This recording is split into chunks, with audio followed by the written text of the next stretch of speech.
Hallo meine Freunde, hola Madridistas. Als Real Madrid-Fan hat man gute Wochenenden und schlechte Wochenenden. Und dieses Wochenende gehört definitiv zur zweiten Kategorie. Horrorwochenende für Real Madrid. Sowohl beim Fußball als auch in den anderen Abteilungen, sowohl sportlich als auch im medizinischen Sinne. Was da los ist, erzähle ich euch natürlich alles in diesem Video. Und wenn das alles nicht schon schlimm genug wäre, nächster Skandal rund um Vini Junior. Schlimme Gesänge von den Fans von Osasuna. Was da los ist, erkläre ich euch auch. Was der Brasilianer gerade durchleben muss, ja, das gönne ich tatsächlich keinem. Und zu guter Letzt, Arsenal London möchte bei Real Madrid plündern gehen, möchte eins der größten Talente von Real Madrid kaufen. Wer das ist, meine Meinung dazu etc., all das und noch viel mehr in diesem Video. Viel Spaß dabei.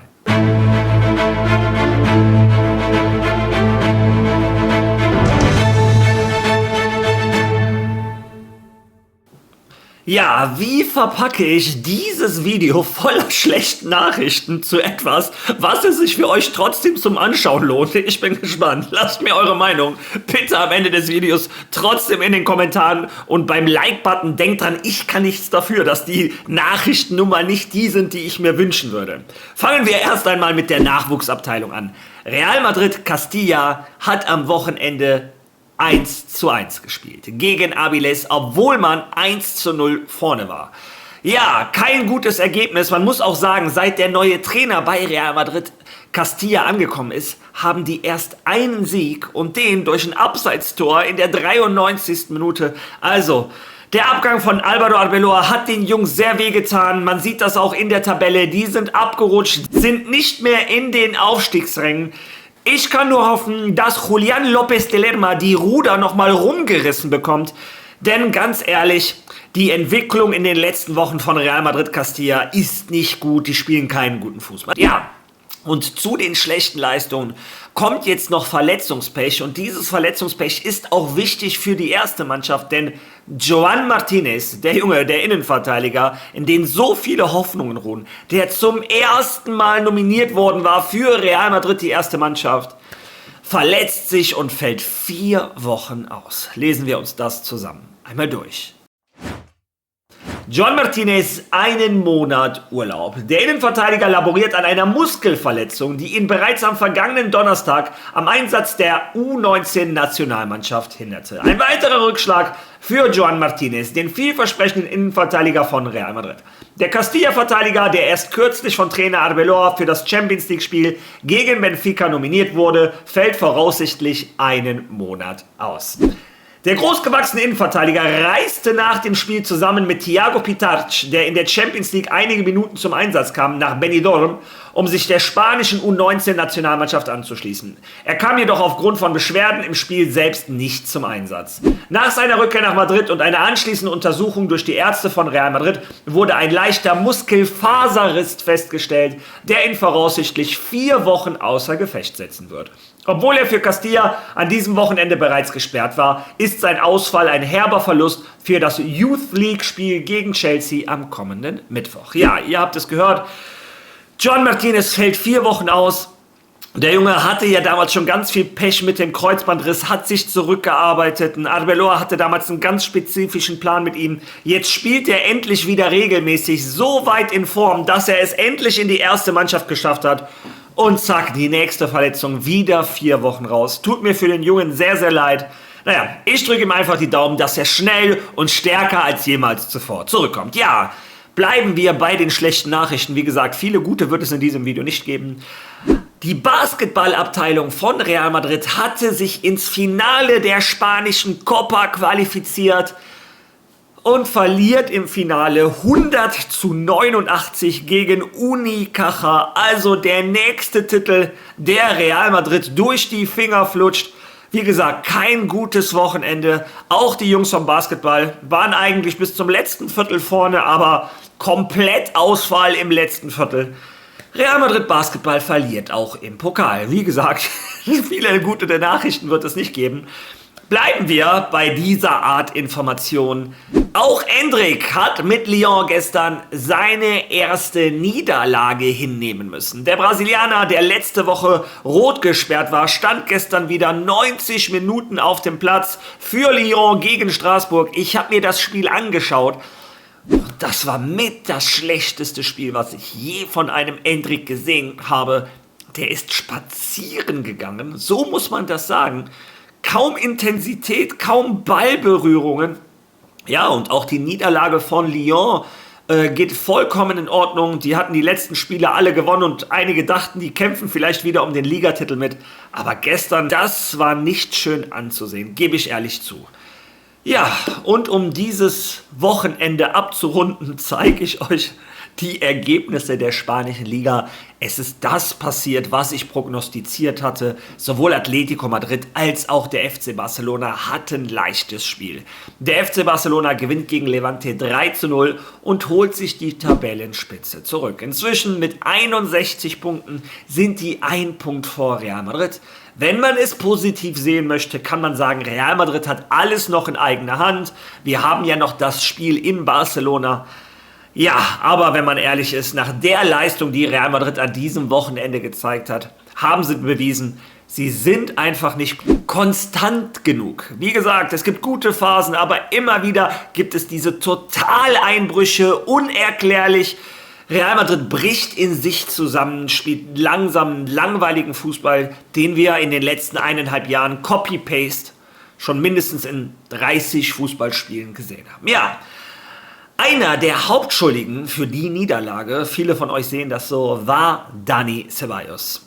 Wie gesagt, er war meiner Meinung nach seiner Einwechslung der beste Mann von Osasuna, hat jeden Ball verloren, sah beim 2:1 Siegtreffer für Osasuna auch katastrophal aus. Aber ich wollte eine Lanze für Dani Ceballos brechen. Er hat nämlich auf seinen Social-Media-Kanälen ein Foto gepostet, wo er geschrieben hat, ich stelle mich der Verantwortung. Also nach dem Motto, es war meine Schuld. Und sowas finde ich gut, dass du Charakter beweist. Wenn du gewinnst, ist es leicht, vor eine Kamera zu treten und zu sagen, hihiha. Aber wenn du verlierst in den harten Stunden, wo auch die Kritik des Madridismus auf dir lastet, dann rauszukommen und zu sagen, wisst ihr was, es war meine Schuld. Ich stehe dazu. Ganz ehrlich, dafür habe ich Respekt. Also da hat Dani Ceballos an Respekt gewonnen. Ja, und dann direkt die nächste Hiobsbotschaft. Dani Ceballos spielt nach Wochen einmal wieder, verursacht den Gegentreffer und dann fällt er erstmal wochenlang aus. Ja, was da los ist, lesen wir uns zusammen durch. Ceballos medizinischer Bericht. Nach den heutigen Untersuchungen durch die medizinische Abteilung von Real Madrid wurde bei unserem Spieler Dani Ceballos eine Muskelverletzung im Wadenmuskel des rechten Beins diagnostiziert. Sein Genesungsverlauf wird überwacht. In diesem Fall redet man von 2 Monaten. Gestern hat man gesagt 7 Wochen, inzwischen sagt man schon 8 Wochen etc. Ja, und es ist immer das Gleiche. Ich sage das in meinen Videos relativ häufig. Ein Dani Ceballos ist, glaube ich, jetzt schon 7 Jahre bei Real Madrid. Hat sich nie wirklich durchgesetzt. Und wenn er dann mal der Mannschaft helfen soll, kommen immer wieder Verletzungspausen dazwischen. Immer wieder Verletzungen, meistens auch in so einer Range von jetzt wieder einmal 2 Monaten. Meiner Meinung nach ist ein Dani Ceballos nicht mehr tragbar. Das Beste für alle Parteien wäre wahrscheinlich, wenn er im Sommer Real Madrid verlässt. Und nicht, weil er ein schlechter Fußballer ist. Ich glaube einfach, der Kontext Real Madrid ist vielleicht zu groß. Vielleicht ist das ein Spieler, der nicht dafür geschaffen ist, alle 4 Wochen mal zu spielen, dann wieder nicht, dann auf einmal Vollgas, dann wieder gar nicht. Vielleicht nimmt dein Körper das nicht so an. Ich kann mir gut vorstellen, dass der nach Betis Sevilla wechselt und wenn sein Körper sich an diese durchgehende Belastung gewöhnt, dass der, ja, wie gesagt, seinen zweiten Frühling erlebt, dass der vielleicht sogar noch mal in ein Gespräch kommt für die spanische Nationalmannschaft. Der ist ein toller Fußballer, aber für Real Madrid hat es einfach nicht gereicht. Ja, und ich bin auch Dani Ceballos zurzeit etwas überdrüssig und das hat nichts unbedingt mit dem Fehler zu tun. Wie gesagt, dem kann ich ihn verzeihen, vor allem wenn er selber sagt, ja, ich stehe zu meinem Fehler. Für mich hat das da was damit zu tun, dass er immer wieder verletzt ist, dann, wenn die Mannschaft ihn brauchen könnte. Ja, wie gesagt, auch da die nächste schlechte Nachricht für Real Madrid. Ja, und bleiben wir bei dem Spiel in Osasuna. Denn da ist wieder der nächste Skandal rund um Vini Junior passiert. Der Brasilianer, der erlebt gerade auch absolute Horrorwochen. Nach dem, was in Lissabon passiert ist mit Pietrani, sind wir alle gespannt, wie Real Madrid übermorgen reagiert, ob der Argentinier überhaupt spielen darf. Inzwischen redet man davon, dass die UEFA eine schnelle Lösung suchen möchte. Nach den Aussagen von Pietrani, auch in Portugal wurde inzwischen bestätigt, was ich euch in meinem Video gesagt hatte, dass er vor der UEFA schon ausgesagt hat. Anscheinend möchte die UEFA nicht dieses Bild haben, wie ein Vini Junior und ein Pietrani sich gegenseitig das Händeschütteln, untersagen oder einfach sich gegenseitig nicht die Hände schütteln. Die UEFA möchte dieses schlechte Signal nicht senden. Das vermutet man in Spanien und man erwartet jetzt eine zeitnahe Sperre. Würde mich sehr wundern. In der UEFA mahlen die Mühlen normalerweise sehr langsam. Sobald es da was Neues gibt, seid ihr die Ersten, die es erfahren. Ja, aber was ist jetzt bei Osasuna passiert? Die Fans von Osasuna haben Vini Junior mehrere Male und schon vor dem Anstoß beleidigt mit dem Gesang Vini, stirb. Was ist denn falsch mit den Leuten? Der Junge wird rassistisch beleidigt und jetzt wird ihm der Tod gewünscht. Es gibt 1000 andere Varianten, wie ihr einen Spieler aus der Ruhe bekommt. Beleidigt seinen Fußball, beleidigt sein Talent, keine Ahnung, beleidigt ihn von mir aus persönlich. Aber was hat denn bitte die Hautfarbe was damit zu tun? Und wie gesagt, das Thema hatten wir schon. Und warum muss man den Menschen den Tod wünschen? Was ist falsch bei euch? Ja, lesen wir uns mal durch, was da steht. Es ist bedauerlich, Osasuna-Fans riefen, Vinicius stirb. Während des Spiels zwischen Real Madrid und Osasuna wünschten die Fans von Osasuna Vinicius Junior den Tod. Vinicius stirb war von den südlichen Rängen von El Sadar zu hören. Osasuna-Fans, insbesondere die radikale Gruppe Indar Gorri, die sich auf der Südtribüne des El Sadar-Stadions befand, skandierten einen verwerflichen und abscheulichen Gesang gegen Vinicius Junior. Während sich Real Madrid auf dem Spielfeld aufwärmte, war aus diesem Teil des Stadions der Ruf Vinicius stirb zu hören. Dieser Gesang wurde im Laufe des Spiels mehrfach wiederholt. Ja, der Artikel geht noch ein bisschen weiter, wenn ihr euch den durchlesen wollt. Aber, ihr habt es selber gehört, vor dem Anstoß schon, beim Warnmachen, was hat denn ein Vini Junior bis dahin getan? Womit hat er das verdient? Ja, ich verstehe. Er ist die größte Gefahr bei Real Madrid. Ihr wollt den aus dem Spiel holen, aber wie gesagt, es gibt Grenzen. Ich kann nur die hoffen, dass die Liga da reagiert. Es gibt Videoaufnahmen, die lasse ich so ein bisschen parallel laufen. Den Gesang selber, den muss man nicht hören, aber man hört ganz klar, wie die das singen. Vinicius muérete. Ja, wie gesagt, ich kann nur hoffen, dass die Liga reagiert. Ja, und jetzt kommen wir wohl zu einem der Hauptthemen in diesem Video. Arsenal London möchte bei Real Madrid auf die Jagd nach einem der größten Talente der Fabrica gehen, der auch schon für die erste Mannschaft gespielt hat und der interessant sein könnte, meiner Meinung nach, für die nächste Saison. Was da los ist, hören wir uns zusammen einmal an. Zurück nach Madrid, denn dort gibt es einen Spieler, der viel Interesse weckt. Und er ist ein Bindeglied zwischen La Liga und der Premier League, hat aber auch in der Serie A ein Wörtchen mitzureden. Denn Victor Valdepeñas, 19 Jahre alt, ein Talent von Real Madrid, weckt gerade großes Interesse. Ich habe es euch im Oktober gesagt, ich wiederhole es im Januar und bleibe auch jetzt dabei, dass Victor Valdepeñas bei Arsenal auf der Liste steht und von Arsenal beobachtet wird. Er ist also einer der Spieler, die Arsenal im Auge behält. Er ist Verteidiger, Valdepeñas ist ein Talent und Arsenal verfolgt seine Situation bei Real Madrid genau, um zu sehen, ob ein Wechsel im Sommertransferfenster möglich sein wird oder nicht.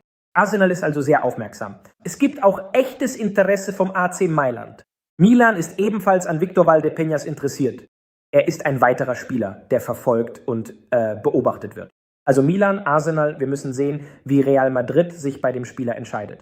In diesem Fall ist noch nichts entschieden, es ist noch früh. Auch in diesem Fall müssen wir die Trainersituation verfolgen. Arbeloa, ein Ja oder Nein als fester Trainer im Sommer. Wir müssen also abwarten, was dort passieren wird. Aber das Interesse ist definitiv da. Arsenal seit Oktober, wie ich euch sagte, Exklusivmeldung im Oktober und jetzt auch der AC Mailand. Es wird also eine sehr geschäftige Situation um Valdepeñas werden, wobei Real Madrid wohl in den nächsten Monaten entscheiden wird. Ja, ihr habt es selber gehört. Nicht irgendwer behauptet das, sondern Fabrizio Romano. Arsenal und AC Mailand möchten Victor Valdepeñas. Und Valdepeñas seinerseits hat ja bei Real Madrid schon sein Debüt gefeiert, spielt zurzeit bei Real Madrid Castilla. Und meiner Meinung nach könnte er interessant sein für die erste Mannschaft. Warum? Ganz einfach. Der hat den Körper und das fußballerische Know-how, um 2 Positionen zu besetzen, wo Real Madrid jederzeit ein Backup gebrauchen könnte. Er kann zum einen ein guter linker Innenverteidiger sein. Und seien wir mal ehrlich, für David Alaba ist die Zeit bei Real Madrid abgelaufen. Und Dean Housen ist auch sehr oft verletzt und überzeugt nicht immer. Wir haben eine Horrorsituation bei den Innenverteidigern in den letzten Jahren bei Real Madrid. Das heißt, einer mehr kann nie schaden. Dazu ist Victor Valdepeñas auch noch ein linker Verteidiger. Linker Verteidiger haben wir zurzeit einen Álvaro Carreras. Ja, und dann haben wir einen Ferland Mendy, wo ich nie weiß, ist der fit oder nicht. Ein Fran Garcia, der meiner Meinung nach nicht das Niveau für Real Madrid hat. Ja, und hier und da mal ein Eduardo Camavinga. Ja, ansonsten könnte man da auch mit Victor Valdepeñas einen guten Backup haben. Ein Junge aus der eigenen Jugendabteilung, 19 Jahre, jetzt schon 1,88 Meter, also für linken Verteidiger sehr, sehr groß. Ja, bin ich gespannt, wie ihr das Ganze seht. Ob er die Qualität für Real Madrid hat, ist natürlich schwer zu sagen. Ob er jemals irgendwo Stammspieler wäre als linker Verteidiger oder linker Innenverteidiger. Aber wenn Arsenal London ihn haben will, sind das schon mal keine schlechten Voraussetzungen. Wenn die Scouts aus London gesehen haben, dieser Junge kann den Sprung schaffen. Ja, bin ich gespannt, wie ihr das seht. Ja, und zu guter Letzt, ich habe mir vorgenommen, ich möchte dieses Video auf jeden Fall positiv beenden. Genug Negativität. Also, damit ihr ein bisschen ein Lächeln ins Gesicht bekommt. Cristiano Ronaldo, the GOAT, hat es wieder getan. Er hat am Wochenende sein Tor 963 und 964 gemacht. Ihm fehlen nur noch 36 Tore zu der historischen Marke von den 1000 Toren. Einen anderen Rekord, den er gebrochen hat, der bestialisch ist. Der hat, nachdem er 30 Jahre alt geworden ist, 500 Tore gemacht. Nachdem er 30 geworden ist. Ich habe eine andere Statistik. Da habe ich gelesen, ein Harry Kane, einer der besten Fußballer der Welt, da redet jeder drüber, in seiner ganzen Karriere 500 Tore geschossen hat. Damit wir mal wissen, über was wir hier reden. Cristiano Ronaldo hat das gemacht, seitdem er 30 und älter ist. Also, was für ein absolutes Biest. Der GOAT in diesem Sport, Cristiano Ronaldo. Und ich glaube und hoffe, diese Nachricht hat euch am Ende ein Lächeln ins Gesicht gezaubert. Wenn das so ist, dann unterstützt dieses Video bitte mit einem Like, teilen, hypen. Wer noch kein Follow da gelassen hat, bitte macht das. Wir sind auf der Jagd nach den 25.000. Wenn du mich dabei unterstützen würdest, wäre ich dir sehr dankbar. Und morgen sehen wir uns wieder mit garantiert besseren Nachrichten. Bis dahin. A la Madrid!